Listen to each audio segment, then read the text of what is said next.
नमस्कार मित्रांनो, मी गणेश मानकर इग्नाइट अकॅडमीच्या प्लॅटफॉर्मवर तुम्हा सर्वांचे स्वागत करतो। अन्न आणि औषध प्रशासन विभागाकडून जी काही भरती आलेली आहे ड्रग इन्स्पेक्टर या पदासाठीच, तर त्याचं एक नवीन परिपत्रक आलेलं आहे। या परिपत्रकानुसार आता शैक्षणिक पात्रतेमध्ये बदल झालेले आहे। तर फॉर्म डी या पदासंदर्भातला आहे। खूप सारे डिप्लोमावाले विचारतात की सर डिप्लोमावाले उमेदवार एलिजिबल आहेत का? या सर्व प्रश्नांची उत्तर आपण आजच्या या व्हिडिओमध्ये पाहणार आहोत। व्हिडिओ तुम्ही शेवटपर्यंत पूर्ण बघा। आणि ड्रग इन्स्पेक्टर या पदासाठी खूप चांगली वॅकन्सी आलेली, खूप वर्षानंतर आलेली अशी संधी पुन्हा तुमच्याकडे येणारच नाही मित्रांनो। म्हणूनच याची लाईव्ह प्लस रेकॉर्डेड स्वरूपाची आपली जी बॅच आहे तर त्याला तुम्ही नक्की जॉईन करू शकतात।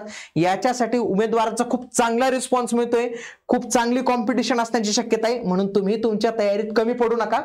याच्यासाठी ही जी बॅच आहे, ही जर बॅच तुम्ही आपल्या 16 ऑगस्टच्या आधी घेतली तर त्याला तुम्हाला 30% ऑफ जे आहे तर ते मिळू शकतं। त्याच्यासाठी तुम्हाला आपला जो इंडिया नावाचा कोड आहे तर तो यूज करायचा आहे। म्हणून जास्तीत जास्त उमेदवारांनी याच्या 16 ऑगस्टच्या आधीच ही बॅच जॉईन करण्याचा प्रयत्न करा, ठीक आहे।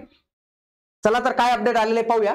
बघा, महाराष्ट्र लोकसेवा आयोगाकडून 14 ऑगस्ट 2025 रोजी एक नवीन शुद्धीपत्रक आलेले आहे। या शुद्धीपत्रकामध्ये त्यांनी काय केलेले, फक्त एक शैक्षणिक पात्रतेमध्ये बदल केलेले आहे। काय बदल केलेले आहे बघूया। ते काय म्हणतात की 16 जुलै 2019 रोजीच्या अधिसूचनेतील तरतुदी विचारात घेऊन फॉर्म डी ही शैक्षणिक अर्हता degree in pharmacy and pharmaceutical science करिता ग्राह्य धरण्याबाबत कळवण्यात आलेले आहे। त्यानुसार फॉर्म डी ही शैक्षणिक अर्हता धारण करणाऱ्या पात्र उमेदवारांकडून प्रस्तुत संवर्गासाठी अर्ज इथं मागवण्यात येत आहे।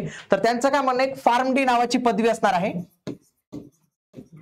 तर याच्यासाठी जे कोणी यांच्या कंप्लीट असेल तर ते उमेदवार इथं अर्ज करू शकतात। अर्ज करण्याचा इथं कालावधी पण त्यांनी दिलेला आहे बघा, 29 ऑगस्ट हा अर्ज करण्याचा अंतिम दिनांक असणार आहे। आणि याच्या आधी सर्वांना जो आहे तर तो फॉर्म इथं भरावा लागणार आहे, हे पण तुम्ही इथं लक्षात घ्या। ओके, तर या सगळ्या गोष्टी तुम्हाला इथे जे आहेत तर त्या बघायला मिळतील। बाकी कोणत्याच अटी शर्तीमध्ये जागांमध्ये जो आहे तर तो बदल इथं झालेला नाही। आता मुळात हा प्रश्न आहे की फॉर्म डी म्हणजे डॉक्टर इन फार्मसी म्हणतात त्याला। फॉर्म डी म्हणजेच डॉक्टर इन फार्मसी असतं। हा एक व्यावसायिक एक प्रोफेशनल कोर्सेस आहे। याचा आणि डिप्लोमाचा काही संबंध नाही, म्हणून तो डिप्लोमा इन फार्मसी नाही आहे, हा फॉर्म डी नावाचा कोर्सेस आहे। फार्मसी हा 4 वर्षाचा कोर्स असतो जनरली, पण फॉर्म डी हा त्यापेक्षा वेगळा आहे। हा साधारणतः 6 वर्षाचा कोर्स असतो, ज्याच्यामध्ये 5 वर्ष तुमचं स्टडी असतं म्हणजे शैक्षणिक असतं आणि 1 वर्षाची तुम्हाला इंटर्नशिप जी आहे तर ती इथं करावी लागते। औषध निर्मिती बरोबरच रुग्णांचे औषधोपचार व्यवस्थापन, डोस, औषधांचे परस्पर परिणाम, हॉस्पिटल फार्मसी अशा प्रगत गोष्टी तुम्हाला या कोर्समध्ये शिकवल्या जातात। म्हणून हा कोर्स थोडा वेगळा आहे। म्हणून ज्यांचा हा कोर्स झालेला असेल फक्त तेच उमेदवार इथं जे आहेत तर ते फॉर्म भरू शकतात। डिप्लोमा वाले स्टुडंट नॉट एलिजिबल हे लक्षात घ्या। ज्यांची पदवी झालेली आहे, ज्यांचं काउन्सिलचं रजिस्ट्रेशन आहे तेच उमेदवार इथं फॉर्म जो आहे तर तो भरू शकतात। आता अन्न औषध प्रशासन विभागाकडून ही जी ड्रग इन्स्पेक्टरची ऍड आलेली, तर याच्यासाठी तुमच्यासाठी फ्री मध्ये आपण काही लेक्चर्स अपलोड केलेले, काही डेमो लेक्चर्स आहेत आपल्या युट्यूब चॅनलवर, ते तुम्ही अवश्य बघा।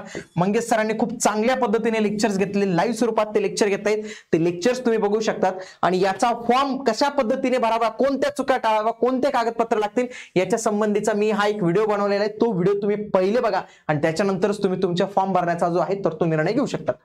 तर ही जी बॅच आहे, या बॅच मध्ये तुमचा जो संपूर्ण सिलेबस आहे तर तो सिलेबस ही कव्हर करून देण्यात जाणार आहे एक्सपर्ट फॅकल्टीज कडून। आणि त्यांचे लेक्चर्स कसे आहेत ते सर्व युट्यूबला तुम्हाला बघायला मिळणार आहे। पहिले युट्यूबला लेक्चर बघा आणि त्याच्यानंतरच तुम्ही तुमचा निर्णय जो आहे तर तो घेऊ शकतात। आणि सध्या 16 ऑगस्ट पर्यंत खूप चांगली ऑफर ही चालू आहे, त्या ऑफरचा देखील तुम्ही लाभ घ्या।